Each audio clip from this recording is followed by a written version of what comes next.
Alrighty, hello everybody. It has been a hot minute since I've posted on YouTube, so it is a genuine hope of mine that you guys really like this video.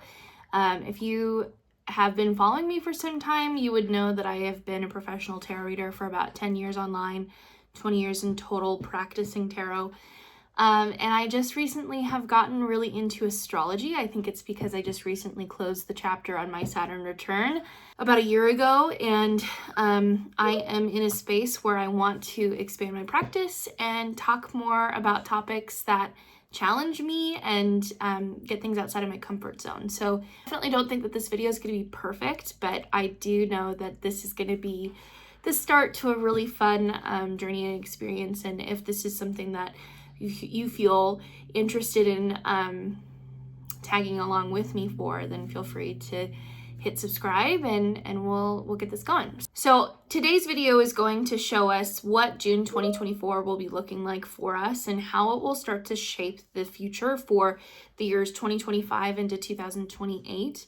And what I'm going to show you today is the Western tropical view of the transits that will be happening throughout the month, and then explain it to you using astrology so that you can have a visual representation of what is going on, and hopefully will serve as an aid to help you gain a better understanding on astrology. So let's dive in first by talking about the end of May really quickly here. So on May 23rd, Venus moved from Taurus into Gemini.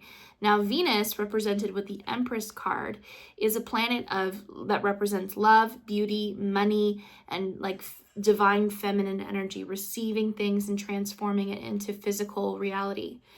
And it is moving into the sign of Gemini, which is represented with the Lover's card, which is a card that represents duality, choices, intellect, and Gemini is also just the evergreen student. Now, with this transition, bring the focus of our romantic relationships into decision-making and increasing our communication skills. It could also be an opportunity for us to practice better affirmations, better self-care, and speaking to ourselves more kindly overall. Now, the important aspect here is that Venus will be trining Pluto, which is in the first degree of Aquarius. And Pluto is represented with the Judgment card, which represents reformation, revolution, transformation overall.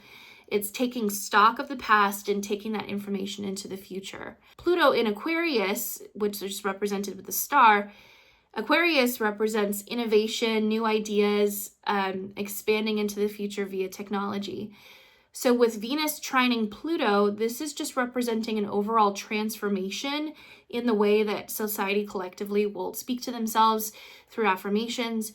And it just leads to a harmonious transformation in terms of the areas of our love life or in the way that we practice self-care with our finances. Next, on May 25th, Jupiter also transitioned from Taurus into Gemini, and this is important to talk about because it's going to last the entirety of the month of June. So Jupiter, which is represented with the Wheel of Fortune card, is the planet of luck, good omens, and just overall expansion and growth. And again, it will be in the sign of Gemini, represented with the Lover's card, which means an expansion and growth in the ways in which we communicate or the ways in which we learn new ideas or write things or communicate things via social media. Once again, Jupiter will also be trining Pluto, which also then leads to this period of growth and transformation in regards to the way in which humanity chooses to live in a society at large. This aspect will happen specifically on June 4th. Then finally, Mercury on June 3rd will enter Gemini. So we have now 3 planets that are going to be in the sign of Gemini, and all 3 will be trining Pluto. Now, Mercury, represented with the Magician, represents the visionary, the idea seeker, the communicator. This is the person who takes stock of all of the skills at hand and then, heralds them to the world at large. The fact that we have Venus, Jupiter, and Mercury all in Gemini and trining Pluto just overall represents, in my opinion, a type of renaissance where we're going to experience an explosion of new information, new ideas, and the way in which we communicate these ideas to one another, whether it's through social media content, through the written form. It's just a beautiful opportunistic time for people, especially if they're looking to go viral. More specifically, even so for Gemini risings too, because this is These will be people who will experience an overall glow up in the next year because of Jupiter in Gemini. This is a really great opportunity for us to take advantage of this energy and set the stage for what we want to achieve in the next 5 or 6 years. And the important thing to remember here, and especially as we go along in the month, is that we want to stay balanced in our approach to the way that we start communicating things to the world. It's important that not only do we come forward with a sense of authenticity, but we also want to make sure that we're approaching this new transformation or change in the humanity by making sure that we're not overburning ourselves or overexerting ourselves to the point of burnout. Next, on June 8th, Mars will enter Taurus. Now, Mars is represented with the Tower card, and Mars is the planet of chaos, assertiveness, aggression, and the Tower also insinuates that there is transformation or change coming after there is a period of like reformation and destruction. We need to remove the foundations that have been set in order to pave the way for something new. And Mars is moving into Taurus, which is represented with the Hierophant card, which is about security. It's about community, institutions, financial safety and security. So this is a very challenging placement for Mars because it's challenging Taurus, which does not like to make moves or to do things outside of the box, to shake things up, to make things elevated, but still grounded in the same way. So this could be beneficial. This could be a beneficial time for people to focus on revamping their finances or to think about managing their budgeting system in a new, innovative way that's different than how things have been in the past, as well as also to think about your resource management. So maybe it's an opportunity to go through the house and ask yourself questions like, how often do I need to be replacing different items as an inventory? Maybe following a new system in regards to how you manage your home. On June 17th, Venus and Mercury will move on to enter Cancer. Now, we talked before about Venus is represented with the Empress card and Mercury is represented with the Magician card. These two planets are moving into Cancer, represented with the High Priestess card. Represents intense intuition, nurturing capabilities, and like mothering capabilities. So Venus and Mercury moving into Cancer will intensify our emotions and will also enhance the way that we can communicate those emotions outwardly to other people or express them on different forms of media. On June 21st, Venus in Cancer will oppose Pluto in Aquarius, which represents a transformation in the way in which we experience our emotions and our self-care, and this could lead to some tension between relationships and finances. On June 20th, Cancerians will experience their solar return when the Sun moves into Cancer. The Sun, represented with the Sun card, is in the tarot, it's the happiest and most positive card in the deck, and it represents inner self, the purity, the innocence of childhood.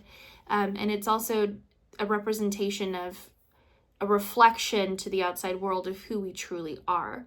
Moving again into Cancer, represented with the High Priestess, our emotions, our intuition, and our nurturing capabilities. This is going to be a beautiful period of time to celebrate with family, to have more introspection on the self and on focusing on the emotions. Then finally, on June 30th, Saturn will go into retrograde. Now, a retrograde simply represents a period of time in which there is an optical illusion when the planet appears to be moving backwards in the sky, and it's really not. This period of time represents an opportunity for us to reflect and reminisce on where things have been in that area of our life, for how long that planet has been moving direct, and give us the opportunity to reassess old projects and improve upon them. Now, Saturn is a planet that is represented with the World card. And this World card represents the end or completion of a cycle and moving forward in life through the lens of discipline. Saturn is similar to Jupiter in that it represents growth and expansion, but Saturn does it in a more disciplined and devoted method, whereas Jupiter's is all about expansion and opportunity and abundance. Now, currently, Saturn is in Pisces, and Pisces is represented with the Moon card, which represents the mystic, the dreamer, the seer. And so this is a very challenging combination, having Saturn in Pisces, because Saturn, the planet of discipline and growth and structure, is in the dreamy and watery Pisces. So this is not a very favorable combination, but it still challenges us to reflect on the areas in our lives where we have been wishy-washy and how we can apply more discipline, or I like to use the term devotion, to improving those areas of our lives. This could mean for some people a more structured approach to their spiritual practice, putting together some kind of a morning routine for them to have that period of time to devote to their spiritual duties, as well as devoting time to like their lessons or their teachings.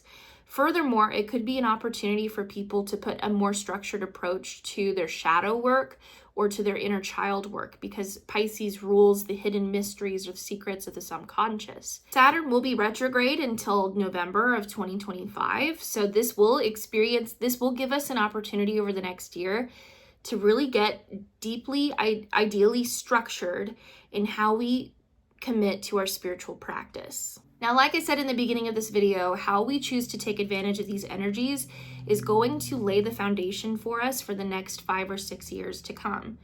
The way that we choose to set routines for ourselves, to set discipline or devotion schedules, as well as also ways that we give ourselves self-affirmation and specifically focus on communicating our needs, are going to be crucial areas of life that we want to focus in the month of June.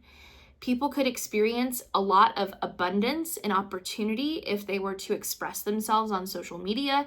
And also for world events, this is going to set the stage for how the world will deal with issues such as Gaza, such as the world climate issues, moving forward into the next coming years. If you enjoyed this video, I would really appreciate it if you would consider liking the video, as well as hitting the subscribe button if you'd like to see more videos like this. I also post weekly on Fridays my tarot teaser videos, which are like pick your own adventure readings.